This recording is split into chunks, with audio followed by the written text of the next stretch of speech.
ये कहानी है ऐसे कोरियन आदमी की जिसका मानना था कि उसके पास सुपरमैन जैसी शक्तियां हैं। मतलब वो खुद को सुपरमैन समझता था और अक्सर सड़क पर चलने वाले राहगीरों की मदद करता हुआ दिखाई देता था। ज्यादातर लोग जो उसे अजीबोगरीब कारनामे करते हुए देखते थे या तो उसे पागल समझते थे या फिर उसके ऊपर हंसा करते थे, लेकिन लोगों की बातों का उस आदमी पर कोई फर्क नहीं पड़ता था। उसे जो करना होता था वो उसे करके ही मानता था। बाहर से हमेशा खुश दिखने वाले और हमेशा लोगों की मदद करने वाले इस आदमी के पीछे की सच्चाई शायद कोई नहीं जानता था। और शायद आपको भी जानकर हैरानी होगी कि इस दुनिया में जो कुछ भी होता है उसके पीछे कोई ना कोई कारण होता है। हमें बेवजह किसी पर हंसना या उसका मजाक नहीं बनाना चाहिए। और इस आदमी की कहानी जानकर आप अपने आप को रोने से रोक नहीं पाएंगे। इस मूवी की शुरुआत में हम ली ह्यून सुक को देखते हैं और ये वही आदमी है जो अपने आप को सुपरमैन समझता है। इसके बाद हम सोंग सुंग जंग को देखते हैं जो एक टीवी चैनल के लिए खबरें लिखने का काम करती है और इस काम को करते हुए उसे 3 साल हो चुके थे, लेकिन फिर भी उसके पास अपने घर का किराया भरने और अपने खर्चे पूरे करने भर के भी पैसे नहीं थे, क्योंकि अब कोरिया के लोगों को सनसनी खबरें सुननी थी, न कि कोई रोजमर्रा की बातें।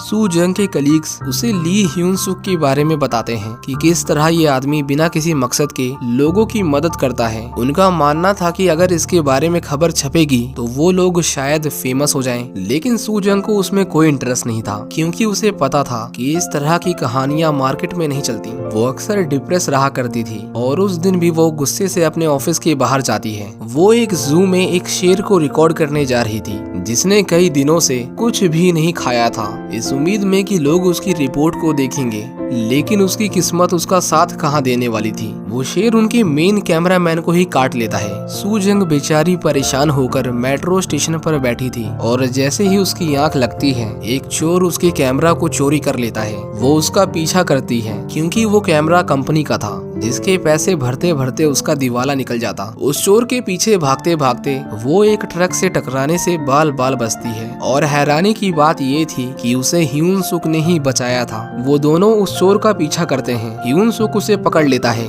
लेकिन वो चोर उसे मारकर भाग जाता है, पर उसने सू जंग का कैमरा चोरी होने से बचा लिया था। जब उसे होश आता है तो वो एक बार फिर से लोगों की मदद करने निकल जाता है। सू जंग सोचती है कि इसके बारे में लोगों को बताकर थोड़े पैसे तो कमा सकती है, क्योंकि उसकी हरकतें किसी जोकर से कम नहीं थी। सू जंग उसे कहती है कि अगर तुम सुपरमैन हो तो हमें जरा उड़ के दिखाओ, जिस पर ह्यून सुक उसे बताता है कि वो अपनी पावर्स का इस्तेमाल नहीं कर सकता। उसके सिर में क्रिप्टोनाइट नाम का पत्थर डाल दिया है जिसके चलते उसकी सारी शक्तियां चली गई हैं। ये सब बताते बताते उसे दौरे आने लगते हैं और वो कुछ दवाइयां खाने लगता है जिसे वो च्युइंगम कहता था। सू जंग उसकी सारी हरकतों को अपने कैमरा में रिकॉर्ड कर रही थी और बेशक उसके पास सुपर पावर्स नहीं थी, लेकिन फिर भी वो किसी न किसी तरह से लोगों की मदद किया करता था। किसी को सड़क पार करवा के तो किसी लावारिस जानवर को खाना खिलाकर। किसी को नहीं पता था कि वो कहां से आता था। वो बस हमेशा उसे 6 बजे एक फोन बूथ में जाते हुए देखती थी और उसके बाद वो गायब हो जाता था। वो अक्सर गार्डन में बैठे बच्चों को अपनी कहानियां सुनाया करता था और बच्चे उसकी कहानियां सुनकर तालियां बजाया करते थे। सू जंग ने उसके बारे में कुछ असली चीजें रिकॉर्ड की थी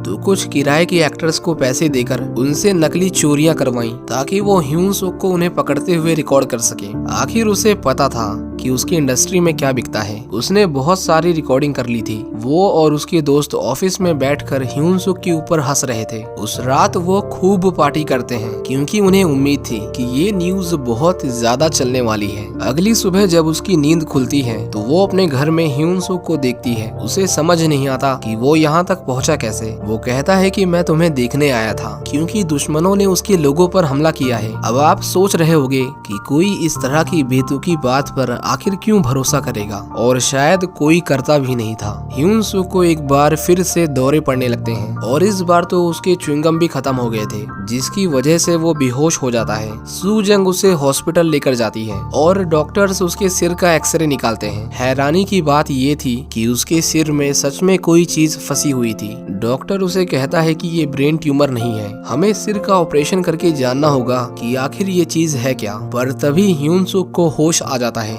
उसे लगता था कि डॉक्टर्स उसके दुश्मन हैं, इसीलिए वो उनसे दूर भागने लगता है, क्योंकि उसका मानना था कि वो लोग उसके सिर में और ज्यादा क्रिप्टोनाइट डाल रहे थे ताकि वो सब कुछ भूल जाए। सू जंग उससे पूछती है कि अगर तुम्हारे पास पावर्स नहीं है तो तुम लोगों की मदद क्यों करते हो। जिस पर ह्यून सुक उसे कहता है कि ताकि वो लोगों की मदद करना भूल ना जाए। अगर ऐसे ही वो लोगों की मदद करता रहेगा तो उसके दिमाग में एक ऐसा केमिकल बनेगा जो उस क्रिप्टोनाइट को बाहर निकाल देगा। वो सू जंग को एक पुरानी बिल्डिंग में लेकर आता है जिसे वहाँ की सरकार तोड़ रही थी। सू जंग सोचती है कि अभी इस कहानी को और भी खींचा जा सकता है। ह्यून सुक जब उसे फोन पर बात करते हुए देखता है तो उसे लगा कि वो उसके दुश्मनों से बात कर रही है, पर सू जंग उससे झूठ बोलती है कि वो मंगोलिया के किसी सुपर हीरो से बात कर रही थी जो वहाँ के लोगों की रक्षा करता है। वो उसकी सारी हरकतों को रिकॉर्ड करती थी। अचानक से उसके ऊपर बहुत सारा मलबा गिरने लगता है। ह्यून सुक उसे बचा लेता है, लेकिन सू जंग देखती है कि वहाँ पर कोई मलबा नहीं था। वहाँ पर एक लड़की भी रहती थी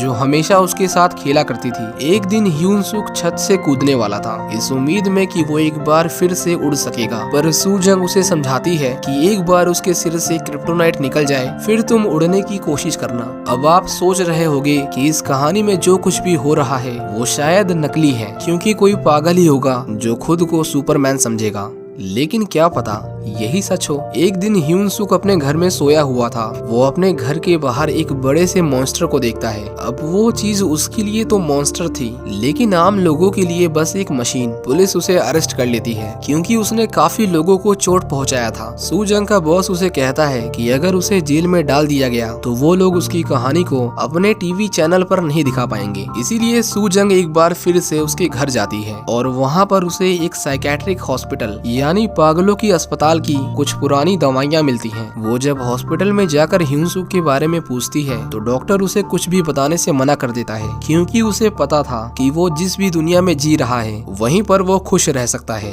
और असली दुनिया और उसकी सच्चाई को वो शायद झेल ना सके।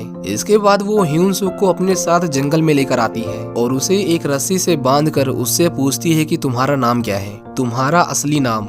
लेकिन बार बार वो अपना नाम सुपरमैन ही बताता है, पर जब वो उससे एक ही सवाल पूछती रहती है तो उसे गुस्सा आने लगता है और वो उसे जोर से पकड़ लेता है। लेकिन तभी वहाँ बहुत सारे लोग आते हैं और उसे पकड़ लेते हैं, क्योंकि असल में ह्यून सुक एक दिमागी मरीज था और उसके पागल होने के पीछे उसकी दुख भरी कहानी है। दरअसल जब ह्यून सुक छोटा बच्चा था तो उसने अपने फादर के साथ साल 1978 में सुपरमैन की फिल्म देखी थी। उसके फादर उसे कहते थे कि अगर तुम 1 से 100 तक गिनती गिनोगे तो तुम सुपरमैन बन जाओगे। उस समय वो काफी छोटा था और एक दिन जब उसके फादर कहीं जा रहे थे तो कुछ लोगों ने उनके ऊपर गोलियां चला दी, जिसकी वजह से उनकी मौके पर ही मौत हो गई और उस दिन उसके सिर में भी गोली लगी थी। लेकिन ये कोई चमत्कार ही था कि उसकी जान बच गई। उसके सिर में जो चीज थी वो कोई क्रिप्टोनाइट नहीं बल्कि वही गोली थी। अब ह्यून सुक इस सदमे से तो किसी तरह उभर गया था, लेकिन शायद उसकी जिंदगी में खुशियां नहीं थी। एक दिन जब वो अपने परिवार के साथ कहीं जा रहा था तो उसकी कार का एक्सीडेंट हो गया जिसमें उसकी वाइफ मारी गई। उस कार के अंदर उसकी बेटी फंस गई थी। उसका मानना था कि सुपरमैन उसे बचा लेगा। ह्यून सुक उसे कहता है कि तुम बस 100 तक गिनती गिनो, मैं अभी सुपरमैन को बुला के लाता हूँ। लेकिन जब कार में लगी आग को बुझाने के लिए वो फायर एक्सटिंग्विशर ला रहा था तो उसके सिर में फंसी गोली के चलते उसे एक बार फिर से दौरे आने लगे। उसके आसपास के लोग बस उसे देख रहे थे और किसी ने भी उसकी मदद नहीं की। उस दिन ह्यून सुक ने अपने परिवार को अपने सामने जलते हुए देखा। इस एक्सीडेंट का उसके दिमाग पर इतना बुरा असर हुआ कि उसके बाद वो अपने आप को सुपरमैन समझने लगा, ताकि वो इस बात को हमेशा के लिए भूल सके कि उसका परिवार अब मर चुका है। ह्यून सुक जिस च्युइंगम को खाता था वो असल में उसकी दवाइयाँ थी और यही कारण था कि वो डॉक्टर्स को अपना दुश्मन समझता था। सू जंग ने उसे हॉस्पिटल में एडमिट करवा दिया,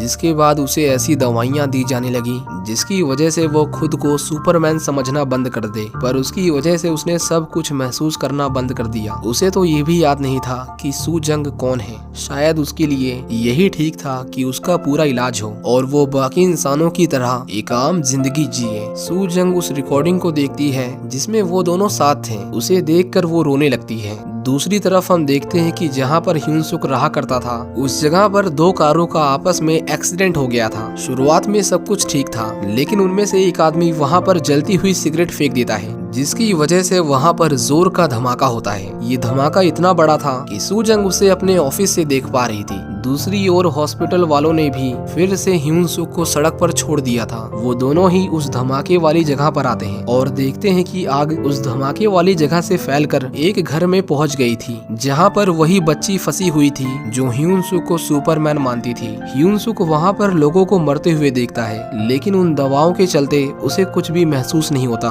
फिर भी उसे इतना तो याद था कि वो पहले क्या था, इसीलिए वो उस बच्ची को बचाने जाता है। सू जंग उसे रोकने की बहुत कोशिश करती है क्योंकि इसमें उसकी जान भी जा सकती थी, लेकिन उसे भी पता था कि वो उसे नहीं रोक सकती। ह्यून सुक उस कार के नीचे दबे हुए आदमी को बाहर निकालता है। वो उस लड़की से कहता है कि वो 100 तक गिनती गिने, वो उसे बचा लेगा। उस बच्ची को उसकी बातों पर भरोसा था, लेकिन जब ह्यून सुक उस घर के अंदर जाता है उसकी पुरानी यादें वापस आने लगती हैं। अब ऐसे मौके पर अक्सर उसे दौरे आने लगते थे, पर वो खुद को संभाल लेता है। वो एक जलते हुए दरवाजे को अपने हाथों से खोल देता है, लेकिन तब तक आग बहुत ज्यादा फैल चुकी थी और बाहर निकलने का कोई रास्ता नहीं था। ह्यून सुक अपनी आंखें बंद करता है और उसे अपने फादर की बात याद आती है कि अगर वो चाहे तो उड़ सकता है, और इसी उम्मीद में वो उस बच्ची के साथ उस 2 माले की बिल्डिंग से छलांग लगा देता है और हम देखते हैं कि वो सच में उड़ पा रहा था। सब लोग बहुत खुश थे कि उसने सच में उस बच्ची की जान बचा ली। सू जंग उसे तुरंत ही उड़ते हुए रिकॉर्ड कर लेती है। ह्यून सुक उस पल को याद करता है जब उसके सिर में गोली लगी थी,